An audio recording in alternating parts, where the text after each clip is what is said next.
আসসালামু আলাইকুম। আপনি কি মোবাইল দিয়েই এআই ব্যবহার করে প্রফেশনাল ভিডিও বানাতে চান, কিন্তু জানেন না কোথা থেকে শুরু করবেন? তাহলে আজকের ভিডিওটি আপনার জন্য একদম পারফেক্ট। আমি রুবেল, আর আপনি দেখছেন রুবেল টেক বাংলা এআই, যেখানে আমরা খুব সহজভাবে এআই শেখাই। আজকের এই ভিডিওতে আমি আপনাকে দেখাবো কিভাবে আপনি মাত্র 5 মিনিটে কোনো অভিজ্ঞতা ছাড়াই এআই ব্যবহার করে একটি সম্পূর্ণ ভিডিও তৈরি করতে পারবেন, শুধুমাত্র আপনার মোবাইল দিয়ে। চলুন শুরু করা যাক। প্রথম ধাপে আপনাকে একটি AI video maker app download করতে হবে। আপনি প্লে স্টোরে গিয়ে সার্চ করুন ক্যাপকাট অথবা অন্য কোনো এআই ভিডিও মেকার অ্যাপ। এই অ্যাপগুলো একদম ফ্রি এবং ব্যবহার করাও খুব সহজ। অ্যাপটি ইনস্টল করার পর সেটি ওপেন করুন। এখন আপনি টেক্সট টু ভিডিও বা এআই ভিডিও অপশনটি খুঁজে বের করুন। দ্বিতীয় ধাপে আপনাকে একটি ছোট্ট স্ক্রিপ্ট লিখতে হবে। ধরুন আপনি একটি গল্প ভিডিও বানাতে চান, তাহলে এমন কিছু লিখতে পারেন: একজন গরিব ছেলে তার কঠোর পরিশ্রমের মাধ্যমে সফলতা অর্জন করে।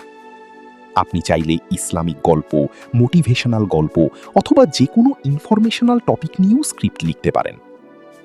তৃতীয় ধাপে আপনি আপনার লেখা স্ক্রিপ্টটি কপি করে এআই ভিডিও অপশনে গিয়ে পেস্ট করে দিন।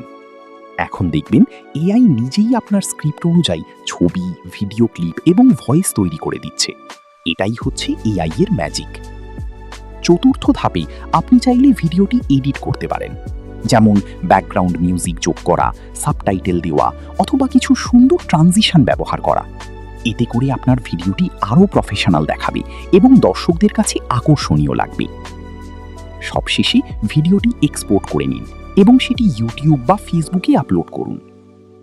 বন্ধুরা, এভাবে আপনি প্রতিদিন খুব সহজে এআই ব্যবহার করে ভিডিও তৈরি করতে পারবেন। এমনকি আপনি চাইলে এই ভিডিওগুলো থেকে ইনকামও শুরু করতে পারেন। একটি ছোট্ট টিপস দিই: ভিডিও বানানোর সময় সবসময় ট্রেন্ডিং টপিক বেছে নিন এবং থাম্বনেইল ও টাইটেল আকর্ষণীয় রাখুন। তাহলেই আপনার ভিডিও ভাইরাল হওয়ার চান্স অনেক বেড়ে যাবে। আজকের ভিডিও এখানেই শেষ করছি।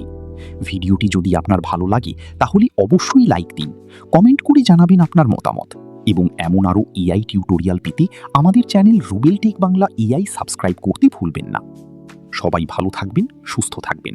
আল্লাহ হাফেজ।